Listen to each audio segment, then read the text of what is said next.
The immortal John Hancock here, and today I'm talking about World of Atari. It's paid DLC $7.99 for Atari 50.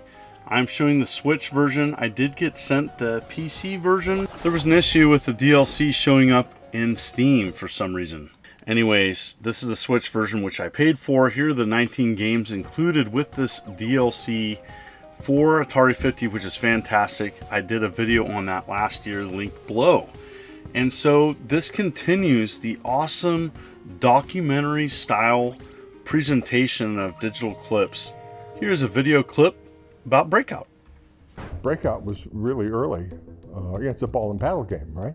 And it was a brilliant idea for Nolan to do that. I mean, he had a lot of ideas, and he was the guy that went around me and corralled Jobs into designing this, not knowing that Jobs wasn't an engineer and couldn't do that. There's so many fantastic tidbits and behind the scenes information, as well as interviews with people that were there, as well as concept art, and just lots of information that even I didn't know about. In a well-packaged, just navigation of interactive videos, as well as you can play the games. So many fantastic things about this collection, and this continues it, and I'm more than happy to pay for an additional information about one of my favorite companies, and lots of different things included with this DLC. That's $7.99 on all major platforms. You have Avalanche from Atari 8-bit computer line, pretty sweet, as well as many versions of my favorite game. I'm going to get to that. I also had a small contribution to this, as some of my box scans were used for the presentation of the actual physical box art in this game. And 2 games are included in this, and I think the other one's going to be included with the additional DLC that's coming November 8th, the first console war. So this is one of 2 DLCs that is going to be for Atari 50 that will be paid. Red Baron here, arcade game. Awesome to see this. If you're a fan of like Star Wars arcade, you're going to feel right at home playing something like this. So there's going to be a lot of like semi-obscure games offered on this release, but the mainstream one would be Berserk.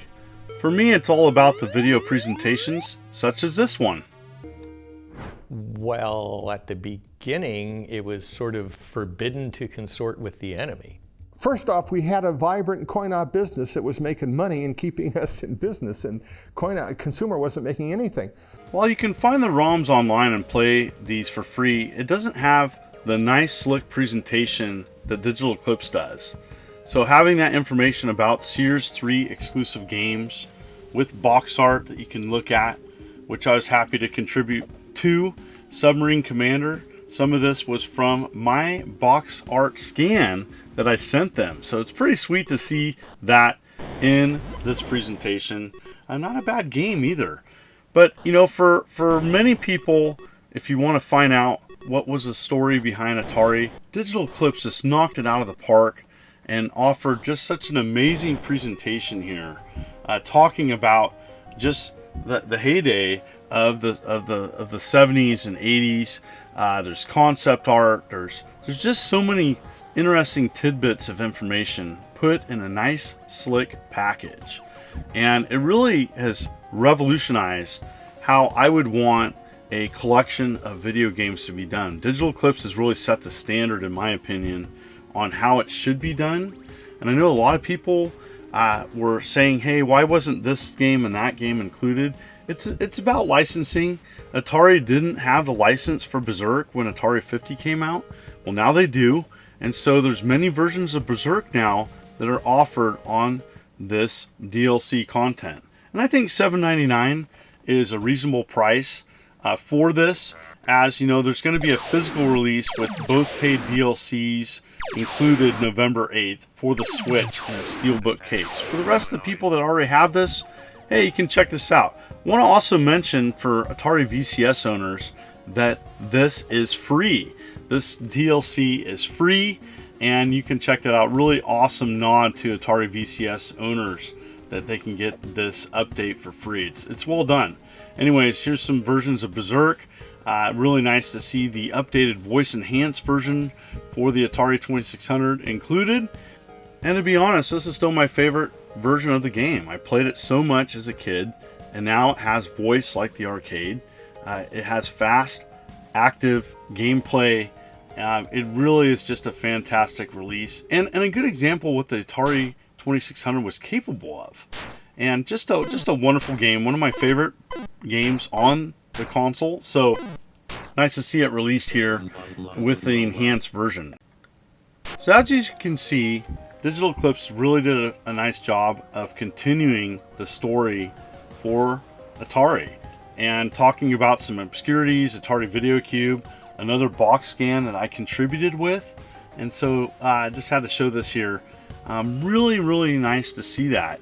And those are just the extra touches that I feel that Digital Eclipse does with these kind of documentation style video game collections. It's really a fascinating combination of using multimedia to an advantage on a game console. And so, yeah, it's fantastic. The collection of games is kind of all over the place. There's some games that came out after the NES that many people may not be too familiar with. Some of the games play better than others.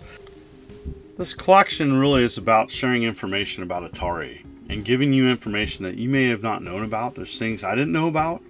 And so it's really a fascinating way of educating somebody on what Atari was all about and what games did they offer and what was the significance of each game.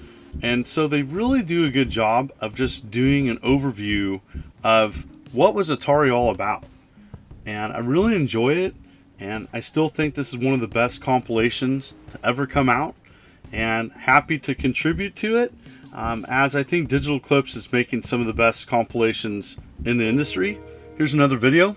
A lot of games were in development at Atari when the market crashed in '94, and a lot of them were done or very close to being done, and not just for the 2600, but also the 5200. A lot of these prototypes are being discovered during this time period, and there were various people who were creating packaging for them that would be reminiscent of, hey, what if Atari published it? What if Fox published this game? What would it look like? And so this is now available on all major platforms: PC, Switch, Xbox One, SX, PS4, PS5, and the Atari VCS. So check it out. Here's Off the Wall. This is kind of a uncommon late release for the Atari 2600. It was an arcade game, and it was ported to the 2600. It plays a lot like Breakout with power-ups, so it has like a little bit of an Arkanoid feel to it. And then of course there's the classic Frenzy as well. I think a lot of people are going to be gravitated to Berserk and Frenzy releases on these, but there's cool backstories with them. So thank you so much for viewing this video. If you like what you see, consider hitting that like and subscribe button and clicking the bell as I'm uploading videos every week. You folks are wonderful and beautiful. Let's keep it positive. This is the Immortal John Hancock, and you take care.